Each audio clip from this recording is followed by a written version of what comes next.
ভারত সরকারের ইলেকশন কমিশনের দ্বারা যেটা খসড়া একটা বের হয়েছে, এইবার 20 জুন 2023-এ একটা খসড়া বের হয়েছে। এই খসড়ায় যে আমাদের বরাক ভ্যালিতে যে জনসাধারণের মধ্যে যে প্রতিক্রিয়া শুরু হয়েছে, আর এই প্রতিক্রিয়া স্বরূপ আজকের দিনে সকাল 5টা থেকে বিকাল 5টা পর্যন্ত সম্পূর্ণ বরাক ভ্যালি বন্ধ করার একটা প্রকল্প নেওয়া হয়েছে, প্রোগ্রাম একটা নেওয়া হয়েছে। আর এইখানে সমস্ত রাজনৈতিক দল সংগঠন এবং বিভিন্ন সোশিয়াল অর্গানাইজেশন মিলে আজকের বনটা আমরা আহ্বান করেছি।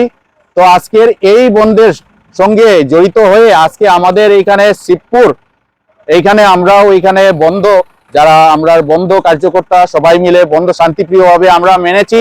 এইখানে আমাদের বন্ধের মধ্যে মানে পিএইচই ডিপার্টমেন্ট, ইলেকট্রিসিটি ডিপার্টমেন্ট, তারপরে হেলথ ডিপার্টমেন্ট, তাছাড়া যেগুলো স্কুলের ছাত্রছাত্রী বা কলেজের ছাত্রছাত্রী ওনাদের অ্যাডমিশনের ব্যাপারে বা কোনো আপনার জার্নি এয়ারপোর্টের বা রেলওয়ে স্টেশনের জার্নির যেটা টিকিট বের করে দেখান, ওনাদের এই বন্ধের মধ্যে ওনাদেরকে যাওয়ানির ব্যবস্থা করা হয়েছে, এখানে অ্যালাউ করা হয়েছে।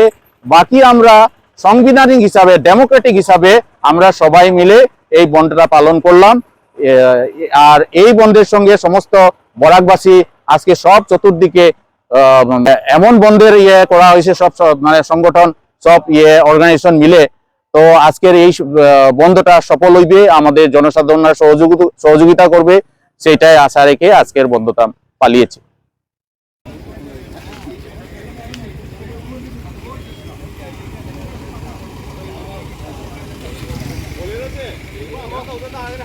Sribar hari mafum adu kan ni hujik se